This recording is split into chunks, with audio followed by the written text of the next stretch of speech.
sera valable. Et pas y a moi na moi si et que ne qu'est-ce que bon côté. Et pas moi na moi si nzamba zo ke na makamdenge mususu alobi boy. Po na yo moi na ya moi si.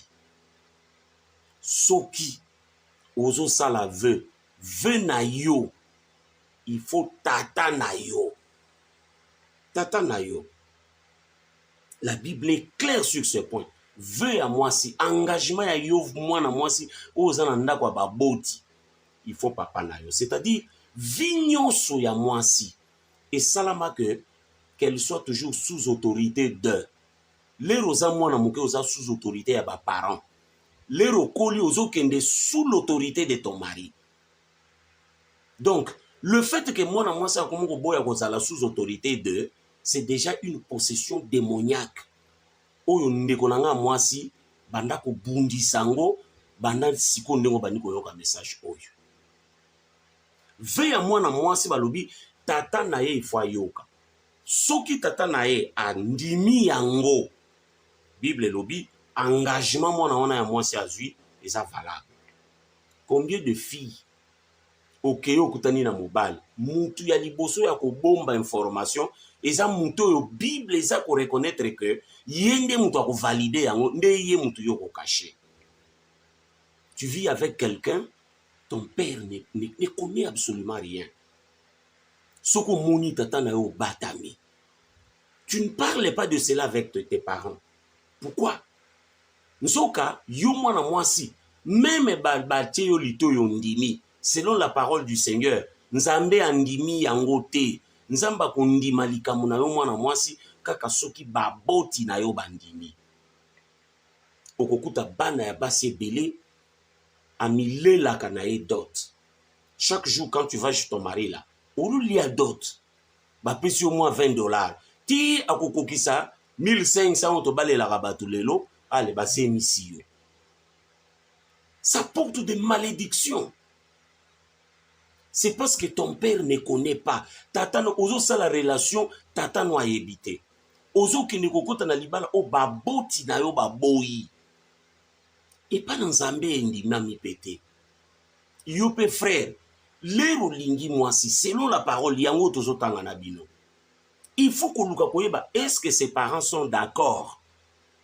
So moni mwasi ba parents na ye baboyi. Oui. Oh, mais aussi la tentative ya koluka ko convaincre parce que o koki ko convaincre mais ce qu'on sentir que ba lingité tika libala wana zoke nango nzambe a validé yango te parce que veut ya mwana mwasi ezate que mwana mwasi soka yebisho na ndimi lola nanu ndimité lola ndima kango si son père approuve. Na Bible na pensée biblique quand on parle du père on voit aussi la maman. Parce que la Bible peut ça accent mingi même na ba comptage ya ba nombre ya bato na Bible on ne comptait que les hommes.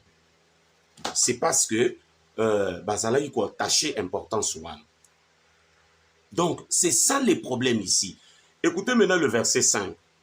Mais si son père la désapprouve le jour où il en a connaissance, tous ses vœux et tous les engagements par lesquels elle se sera liée n'auront aucune valeur. Et l'Éternel lui pardonnera parce qu'elle a été désapprouvée de son père. Mais ce qui va parler nae ba boyi, andimi sikoyo ou ba boyi. Bible lobi, nzambe pe na likolo akolimbisa ye ndenga ndibaki ke tokobalana na yo. Alobi akolimbise pona nini? C'est parce que tata nae aboyi. Nzambe akamati pouvoir wana apesa na maboko ya ba boti na yo. Pourquoi? C'est parce que nous avons besoin de protéger au moins mwasi. Au moins papa na yo. Asa déjà mutu asi abala. Ayebi farceur. Ayebi farceur. Ayebi au moins maman na bino. Maman na bino asa abala déjà. Ayebi mwasi amabe. Akoyebi so bi mon fils. Moi na mwasi yo tala makambo mona ndako na yo. Mais vous savez qu'aujourd'hui to perdre loko wana. Okuta mutu mwana mwasi ye wana zoke ne koluka elongi ya nzambe akiko senga volonté ya nzambe. Non. Yo ko senga volonté ya nzambe oui, mais tu dois écouter ton père, tes parents. Pona yo mwana mwasi. Il faut baboti na yo bandima. Maintenant, dans verset 6, Valobi, lorsqu'elle sera mariée, après avoir fait des vœux ou s'être liée par une parole échappée de ses lèvres, wana sikoyo au bali, mwana mwasi au bali, au se lier na parole moko échappée de ses lèvres, na expliqué au bien place wana. Prenons par exemple au bota.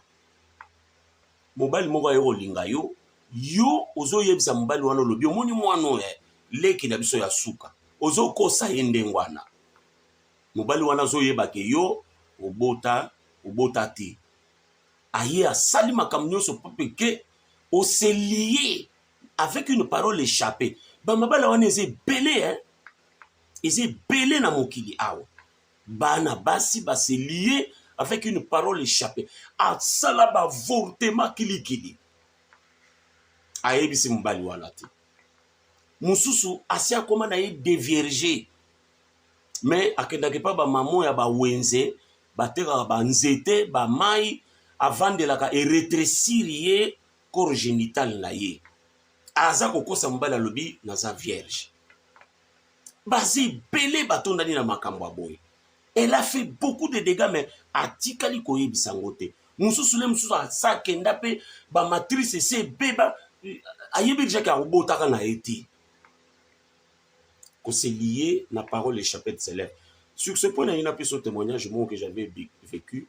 Na parena couple moko ezalaki ekutani na problème au makasi penza. Moi c'est azaki na maladie moko. Sur ce point, il y a même des maladies hein, qu'il faut citer. Ba maladie ezali. Moi na moi azaki na maladie moko ba perte blanche et bimakaye na ndenga somo. Soko tali na biso maya savon ekosa.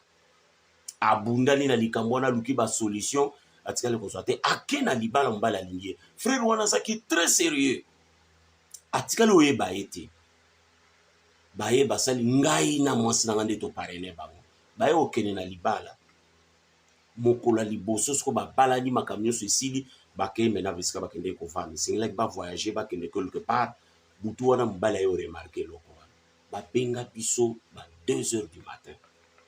Qui papa tala makambezaka savon na savon.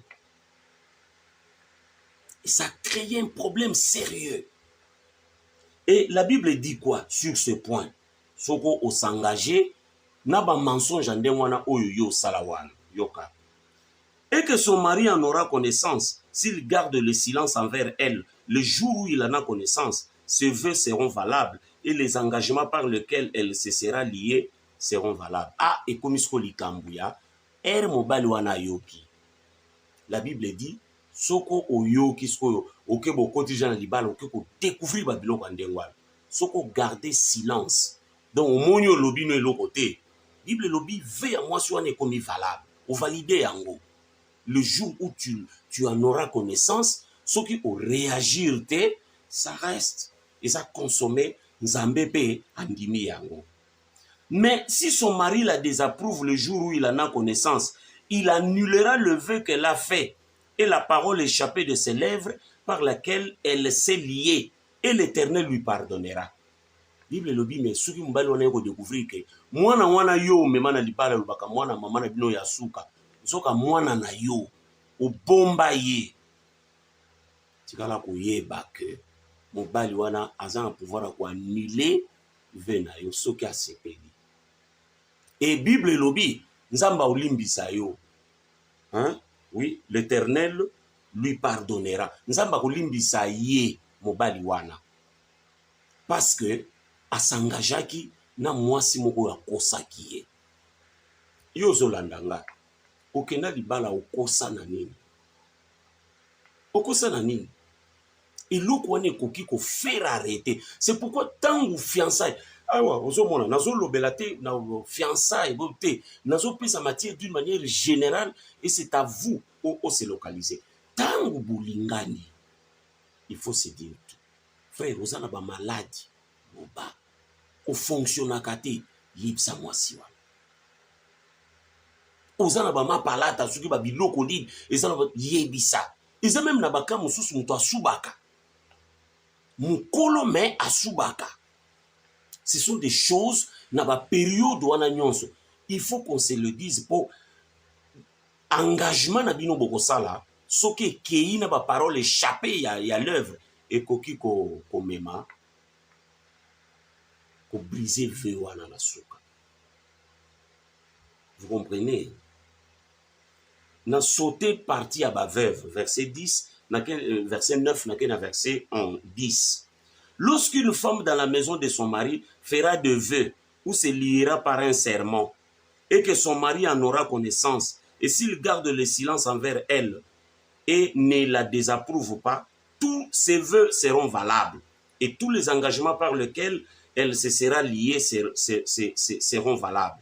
Mais si son mari les annule le jour où il en a connaissance, tout vœu et tout engagement sortis de ses lèvres n'auront aucune valeur. Son mari les a annulés et l'Éternel lui pardonnera. Son mari peut ratifier et son mari peut annuler tout vœu, tout serment par lequel elle s'engage à mortifier sa personne. S'il garde de jour en jour le silence envers elle et il ratifie ainsi tout le vœu et tous les engagements par lesquels elle s'est liée, le ratifie parce qu'il a gardé le silence envers elle le jour où il en a eu connaissance.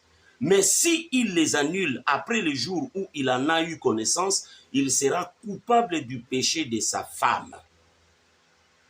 Bake ko baksa su bozindo mususu. Lero kotis ko na libala, bovandi vie de couple. Basengi na yo mwasi. Vœu nyonso kosala, engagement nyonso kosala. Il faut la prouver par ton mari. Oye bake mobali na yo, asa na pouvoir ya ko annuler engagement na yo. Iloko yo émancipation ezo mema bato na ba biloko moko tozoke na kokoma nango oyo ezo zala likolo même ya maloba ya Nzambe. Est-ce que toleki Nzambe na mayele? Je ne suis pas contre cela. Le gender, je ne suis pas contre cela. Mais est-ce que la parole, qu'est-ce que la parole nous dit? Attention mes amis. Ce qu'on va kebiso na balobi yo pe mobali, lero yoki réagir. Ne sois pas dans la maison comme un coq mouillé. Moi, sous ce moment, je vais me sopela imai, abugane ne mapeka, azalakane eloko set. Non, tango izali, toi tu parles. Okokuta yo pe mobali, ozokelende ko pesa responsabilité wana na nani, na bandeko na yo. Oh, boke de papa leki na binona. Eza yo papa, c'est pas papa leki ici. Yo papa muto kosala eloko wana. La Bible termine en disant, soki sikoyo, osi yoka na yo. Ovanda no ale mukolo moko lika moko ye nde oyeko lamuka sikoyo ke no libalo ifo kufa d'ailleurs ko tutala okosaka ngabo. La Bible dit soko sali bongo omemi omoni lisumu mwasi akosaki wa yo mobali siko nde muto memi yango. Vous comprenez maintenant la loi de Dieu? O ezana nuka ke bandeli to bandi yo kana ndenge buzindo wana eza déjà. E bandi na na likambo ave. E bandi na na likambo yo mwana mwasi na tata na bino na mama na bino. Est-ce que yo ke la bango? Banzero zo kende butu butu wana est-ce que bayebi? Est-ce que bayebi? Ndaku nanga eza pembeni na hotel moko. Mukomsu toza na ndaku ya kolala vers 1h ou 2h du matin comme ça. Balabala eza liboso na biso. Na yo kana yebisu yo ngala kanisi bazo beta mabaya. Nzoka mabaya te ba ko pambula mwana moko wa mwasi bambata na garçon moko boye. Eza kolela kaka lokola mabaya. Sikoyo mutu aza kolela te. Kala yebisi mwasi na bino bakoya koboma mutu awa leta okanga biso yaka tobima. Tobima bo mwana ya muke oteli mwana français obima na monoko. Awuti na ndako a bien. Mais à 2h du matin mwana azo sala nini libanda. Azabona kazo. Bataku mamula yebi bambata wana. Oli biloko yango bande. Okuta ka mwana wana ya mwasi epa na bango bayebite. Tata yebite, maman yebite. C'est ça le drame. On toujours vivre les lots. Ça, c'est la première partie. Nakosenga non Hollanda, deuxième partie parce que enseignement est tellement profond. Que Dieu vous bénisse. Bandeko balinga mikati na kolo topesi merci mingi ndenge oza disposé mpona kolanda biso kopesa matoi mpona koyoka maloba na nzambe oyo ezoya mpona koédifie bavi na biso. Lelo tolobela sur le fiançailles, le mariage et le divorce. Pourquoi tokotraite yango? C'est parce que ceux qui ont bien par réseaux sociaux, vous allez vite remarquer que cela est devenu un sujet yalelo. Beaucoup de serviteurs de Dieu, basés à côté sur Mabala, ils donnent des conseils, des principes. Oyo, ceux qui ont saleli yango, et qui ont sunga muta vivre le mariage heureux. Mais j'ai pris tout le temps à examiner la Bible. Kota la vie, la parole de Dieu. Et ça peut nous enseigner bisonini au sujet du mariage. J'ai découvert beaucoup de vérités, beaucoup de choses où peut-être tisiko na melobamite. Nde na lingi ba mystère wana, ba révélation wana. Oyo na zui na liloba na Nzambe na kati ya Bible, tout partager yango ensemble. C'est pourquoi na osenga na yo mutu ozolanda vidéo oyo zwa agenda big, zwa bloc note, to banda ensemble kosala étude biblique, to interroger na Bible au sujet ya fiançailles, ya mariage et ya divorce. Nalandi ba serviteur ebele bazopesa ba principe que soki osaleli yango balobi oza na beaucoup de chance au vivre mariage heureux, to pe au découvrir mutu aza liboso na yo, c'est-à-dire mutu aye kolinga yo ezala mwasi to mobali, soki aza sérieux to aza sérieux te, de façon que na ba ebandeli wana nanu makambo yango eke musika te, okoka kozala en mesure ya koyeba est-ce que je dois continuer to ko arrêter, parce que une fois que vous engagé, ça devient difficile, compliqué pour na kotika, parce que aucun pasteur a kotika la oyebisa yo que divorcer, même si il sent que awa eza kosenga bato yo moko ke na gauche moko ke na droite, personne n'a reçu ce ministère là ya kopanza mabala, non. Nous avons reçu plutôt le ministère ya ko réconcilier, et c'est ce que le Seigneur nous a donné. Alors, quand vous lisez la Bible premièrement, vous trouverez que le mariage est un mystère. Apôtre Paul Azobeng en Obon, c'est un mystère, il le dit par rapport à notre relation avec Christ. Mariage, c'est un mystère. C'est-à-dire, ils ont ba mabomba, ils ont ba bozindo moko kuna. Okoki kozwa ba principe nyonso tie en marche, mais ou vivre une histoire na yo moko comprendre. Mais na baka mususu pe okoki ko salela no pe ba principe wana te, mais oyi ko vivre mariage moko ya kimia et seplicité ensemble. On se pose la question de savoir pourquoi.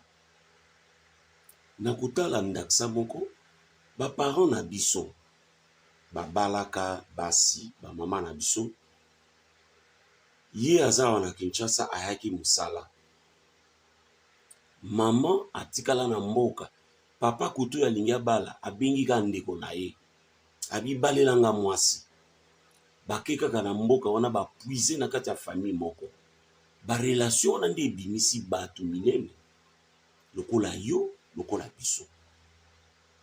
Ezalaka kutu te mwana mobali asa azwi nle mususu na temps kotia litoi te, azwi kutu temps komona te, me abengi papa na ye, abengi bandeko na ye, mwasi aza koya na bato bapesi ye sachet to écriteau alati bakomi kombo na ye.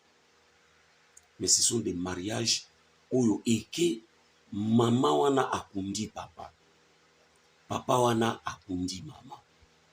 Mais na ye kozwa sikoyo ya biso oyo yo moko zwi peta temps ya komona bosali ba fiançailles ya ba 3 ans, ba misusu bokokenda ngo même ba 10 ans. Mais na suka vous récoltez échec moko makasi par rapport ya ba parents na biso. On s'est dit mais eloko eza kouta wapi?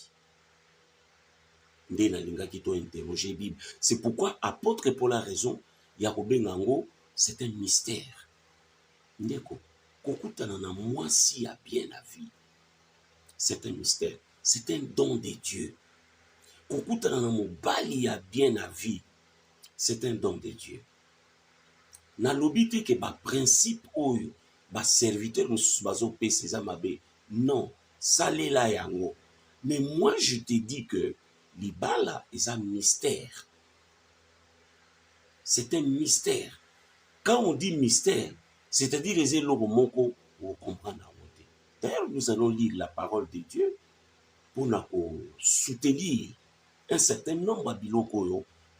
J'aimerais que ngana loba mingite, mais tout lobisisa li loba na Nzambe, tout toucher parole de Dieu, na profondeur na on a bozindo nango, tout laissons la parole de Dieu nous enseigner et tout changer, tout même la makamosiko yo ndenge Bible eza ko laksa biso. D'emblée, eloko tokoki kotanga ya liboso ezali vérité oyo Bible eza conseiller biso. Bible ezo yebisa biso boye au sujet ya libala ebandeli biso na nwana. Luc chapitre 20 verset 28 à 36. Luc chapitre 20 verset 28 à 36. Boyoka eloko nini liloba na Nzambe elobi place wana. Le verset 28 à 36. Quelques-uns de Sadducéens qui disent qu'il n'y a point de résurrection s'approchèrent et posèrent à Jésus cette question. Ba Sadducéens bayaki baye kotuna Yesu question oyo. Maître, voici ce que Moïse nous a prescrit. Si le frère de quelqu'un meurt, ayant une femme sans avoir d'enfant, son frère épousera la femme et suscitera une postérité à son frère.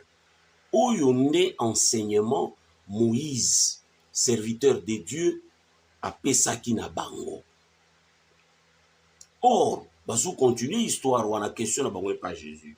Il y avait 7 frères. Le premier se maria et mourut sans enfant. Le second et le troisième épousèrent la veuve. Il en fut de même de 7 qui moururent sans laisser d'enfants. Enfin, la femme mourut aussi. À la résurrection, duquel d'entre eux sera-t-elle donc la femme? Car le 7 l'ont eu pour femme. Babandi wananan. Baye ko éprouver parce que bamona ki aza ko aborder ba sujet wana penzate ya libala. Azolobela makambo nyonso, mais likambo libala ya fiançailles, mariage et divorce, azaki penza ko lobela ngo mingi te. Baye Bible lobi bien, baye ba mekaye. Ba évoquer Moïse, serviteur de Dieu. Que alobaki que soki muto abali et ki akufi aboti bana te ndeko na ye moko akoki kokamata mwasi wana lokola mwasi na ye akobota bana wana bakozala wana pona ndeko oyo ya mobali oyo abalaki abotaki te. Siko baye kotuna Yesu balobi ezaki na mutu na mwasi moko abali mobali ya liboso na libota wana akufi, mobali wana akufi baboti te. Akena leki na ye moko azwi ye, ndeko moko azwi, ba akufi pe baboti te. Ekende wana ti na 7e personne. Ale ye kosala pe na suka mwasi yango pe akufi, batuni Yesu balobi kuna sikoyo kote tokokende kuna. Mwasi wana abalami officiellement na mibali 7. Akozala mwasi ya nani entre les 7 frères. Il y aura ce qu'on réponse, Yesu à la résurrection, duquel d'entre eux sera-t-elle fait? À cause de la moi si anan, Jésus leur répondit, les enfants de ce siècle prennent des femmes et des maris. Yesu abandi nanu pe. Bato alelo balingi mabala, biso bato tolingi mabala makasi penza. Mutu nyonso aza na posa makasi kaka ke il faut abala. Eza kuta ba musu ko négliger tina classe, tina d'étude na ye. Donc eri kaka mutu ameki ko pusana surtout na biso na Congo awa. Donc okokuta mutu même nano se préparer te. Aza nano na musala te, mais azaka déjà na mwasi. Aza nano na classe, mais azalaka déjà na mobali déjà. Tokomi komona neti tokotula. Yesu a compris que l'on n'a pas les enfants de ce siècle malades na bawangwa na balingi mabala mais bayeba pe ko batela ngote. Jésus répondit, mais ceux qui seront trouvés dignes d'avoir part au siècle à venir et à la résurrection des morts ne prendront ni femme ni mari. What? Ba oyo ba kozwa ngolu ya kokende kokota na siècle oyo ekoya ya résurrection sima ya lisekwa ba oyo bakosekwa wana bakokota na mokili wana ya sika. Le Seigneur Jésus dit, ne prendront ni femme ni mari. Orobala kunati. Car ils ne pourront plus mourir parce qu'ils seront semblables aux anges. Abandi ko révéler pourquoi tozo bala. C'est parce que nous mourons. Nous sommes appelés à kotika ba progéniture, kotika ba bilembo, kotika ba remplaçant. Voilà pourquoi ba ange ba balakati. C'est parce que ba kufakati. Mais biso bana batu, nous avons été créés à cause du péché que nous avons commis, parce que quand Dieu a créé l'homme, la Bible dit il avait mis en lui la pensée de l'éternité. Mais quand l'homme est tombé dans le péché, c'est alors que la mort est venue maintenant nous menacer. Donc aujourd'hui, nous mourrons. C'est pourquoi basaleli biso libala. Il faut toba la pototika bilembo. Mais le Seigneur dit que après la résurrection, toba la lisusuti. Moi sur ozombalite, mbalo moi cité. Car ils ne pourront plus mourir parce qu'ils seront semblables aux anges. C'est-à-dire, si je comprends bien ce verset,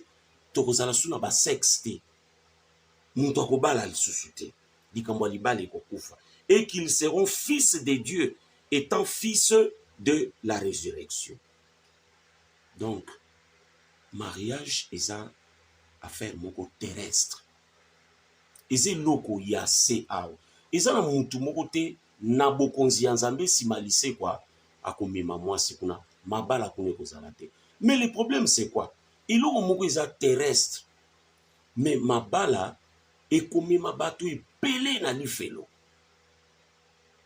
Ekozala parmi ba cause minene oyo bato ba okenda lifelo parce que na ba cimetière na biso bato ebele baza kokufa likolo ya mabala oyo. Ba souci bato baso kende kokutana nango, ba déception bato baso kutana nango, ba trahison. Imaginez-vous lelo bali et que tongo moko zo kende kolamuka okuti mwasi na mobali mususu. Okuti mobali na yo na mobali mususu. Eloko nini ngata unatanga ka Bible. Le pire na monaka na kati ya libala, c'est l'adultère. C'est l'adultère. Eza ni loko moko yebi ko nyoko la bomo ya mutu. Loko l'adultère te ce que salami na kati ya libala. Et ça reste. Okuta kutu mususu abimi tina ndeko ya mwasi. Ndeko pe ya mwasi abibile mususu namo bado. C'est bizarre. Combien de gens qui sont morts, baza enterrés likola makambo. C'est pourquoi yo mutuzi okazo akolandanga. Peut-être pour ça, ça a souci makasi. Attention. Côté toko kende libala eko zalati. La parole de Dieu commence déjà à frapper sur ce point. Mais il faut tirer beaucoup d'attention parce que liboso wana avant nano et belé bazo kota na nkunda. Je connais l'histoire d'une femme que je ne citerai pas le nom dans les réseaux sociaux où ndenge na zolo babo azana si nkunda à cause ya libala. Ya libala. Déception à lui à supporter en côté et écraser. Vous savez que quand Dieu nous a créés, nous avons un corps humain, ils sont capables de remettre un ciment. Au moins, il y a un tout dans le wan, bako tia 200, 300 à ciment. Aucun n'en peut salir distance. Mais, basala nous autres, on a dû sauter pour nous mettre un souci. C'est pourquoi dans Matthieu 11, verset 28, le Seigneur dit, venez à moi, vous tous qui êtes fatigués et chargés, je vous donnerai du repos. C'est parce que le corps de l'homme ne peut pas. Ton corps supporter tes soucis, ça pèse plus que le sac et le ciment. Et ça écrase les gens. Ça reste surtout le souci à la oyo. C'est pourquoi vous avez occasion de la vidéo et que vous êtes en train de faire souffrir partenaire na yo, moi si l'autre mbal na yo. Vraiment arrête. Arrête. Mais yo pe muto ndimi ko souffrir wana. De l'autre côté, l'homme pour lequel, ou la femme pour laquelle tu es en train de souffrir là, de l'autre côté, beaucoup de relations ne vous a sous-souté. Donc, commençons d'abord par accepter cette vérité que le Seigneur nous enseigne, que l'ibala est à l'ikambia c'est-à. Donc, au monde en haut, par la suite, dans le verset biblique, nous sous oyo, donc autant. Alors, question mon ko eza toza komituna. Quand est-ce que Dieu agrée le mariage? Eza soki. Ok, pas bah moi si qu'on s'est présenté. To, ok, ko tika dot. To, ok na état civil. To pe, ok na église. Na beta wana na tangi, selon yo, Nzambe agréaka libala ya mutu erni. O Nzamba confirma kake mutu wana aza mwasi no mutu wana aza mbali na yo. Biyano eza ebele me nasengi omipesa nanu yo moko esika oza wana. Muso akotelema alobi Pasteur Thierry eza soki okepa bamwasi kotika dot. Ça c'est vous. Muso akotelema alobi non ezali ntango okende état civil. Mususu pa kotelema alobi te eza état civil te. Ezali soki bokende église. Balati bino alliance bolimbisanga lokolanga na lati boye. C'est alors que libala na bino eza agréé devant le Seigneur. Mais na lingi Bible ndenge na yebisaki bino et répondre biso sur ce point. Tozui nombre. C'est l'Ancien Testament. Nombre chapitre 30. Verset 1 à 17. Nombre chapitre 30, verset 1 à 17. La Bible dit ceci. Moïse parla au chef des tribus des enfants d'Israël et dit, voici ce que ordonne l'Éternel. Voici ce que l'Éternel ordonne. Lorsqu'un homme fera un vœu à l'Éternel ou un serment pour se lier par un engagement, il ne violera point sa parole. Il agira selon tout ce qui est sorti de sa bouche. Nzamba bandina nuna yo mobali. Alobi, lorsque un homme fera un vœu ou un serment pour se lier par un engagement, et l'eau Nzamba sengi, tu ne violeras point ta parole. Tu agiras selon tout ce qui est sorti de sa bouche. Pendant que biso tozo zela, libala okende pa ba mwasi, okende na l'État, to okende na église. Nzamba ozela biso kuna te. Nzamba teleminde frère nanga na vœu. Maloba oyo ozo bimisela mwana mwasi, babandi na biso bamibali na se ya nzete nayebi te soki wapi soki place nini bokendeki kokutana boza ebe bino mibale obimisi olobi ma sœur na obala yo nzambe alobi omoni elo olobi wana etikala nde bongo koya kobaluka su na yango te, c'est-à-dire tout ce que mobali akosala soki okokende epai ya bamwasi wana kopesa dot ozosala yango mpona korespecte ve na yo. Soki okokende na commune eza kaka mpona kohonore ve na yo. Soki okokende na église eza kaka mpona kohonore ve na yo. Epuis libala no soki ekowumela aussi longtemps que ozali sérieux na ve na yo oyo yo osalaki na mwana ya bato ya mwasi tikala koyeba ke bien aimé libala wana ekozala. Donc tout ce que tu vas faire eza nde mpona kohonorer korespecte ve na yo. Et puis libala ezokufa mokolo kaka oyo operdre valeur ya ve na yo. Mokolo kaka otelemi operdre valeur ya ve na yo, frère, c'est fini. C'est pourquoi la Bible a raison de dire que la femme doit trouver grâce auprès de son mari. Donc, vous comprenez maintenant pourquoi apôtre Paul a bien dit c'est un mystère par rapport à notre relation avec Jésus, qui chaque jour, il renouvelle sa bonté vis-à-vis de nous.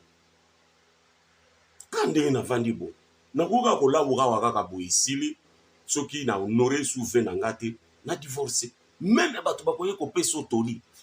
Okotika la jamais koyoka, c'est parce que respect ya ve na yo eza lisusu te.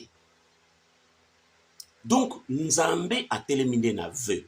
Banda kotala siko. C'est pourquoi même joie na verset ya Marie na Joseph. Vous allez remarquer que bazaki ba fiancé, ba bala ina namte.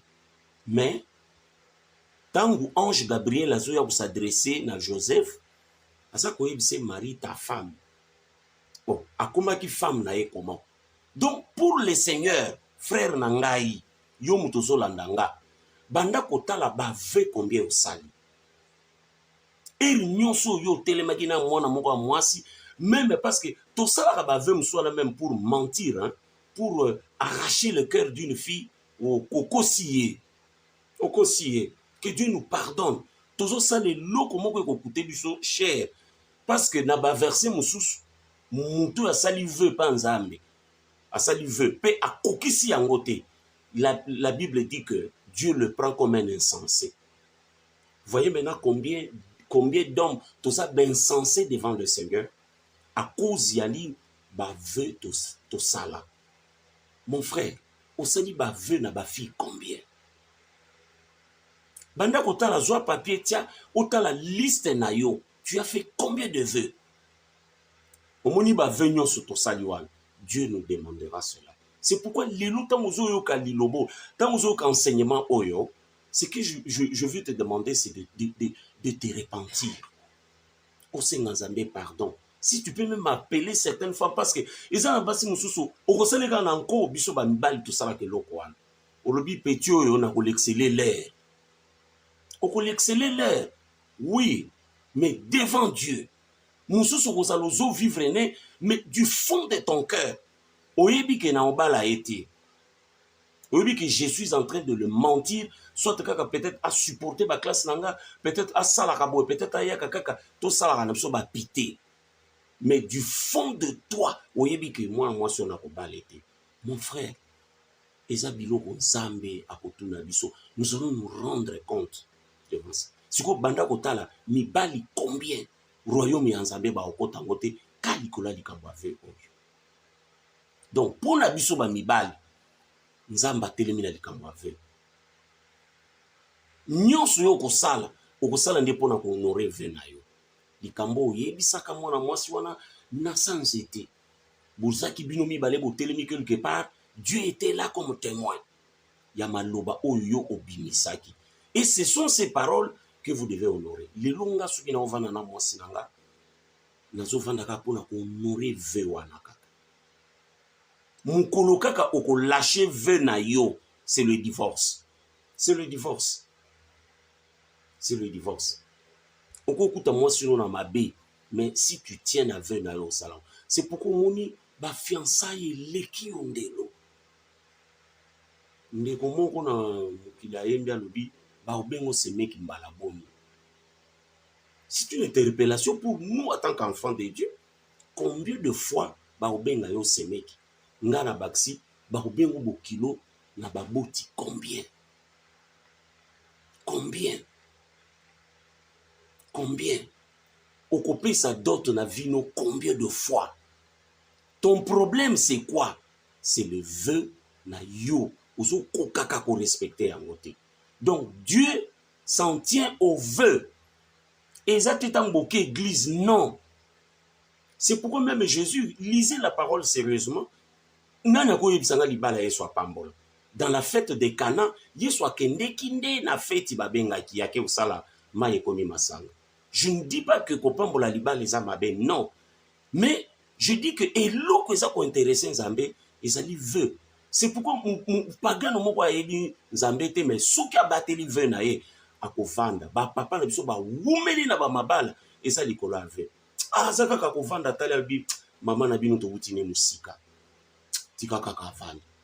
Mama pa kotal papa na bino to buti musika. Bitumbe ko zala ba makambu ndenge nyonso mais maman wa ko vanda lobi non.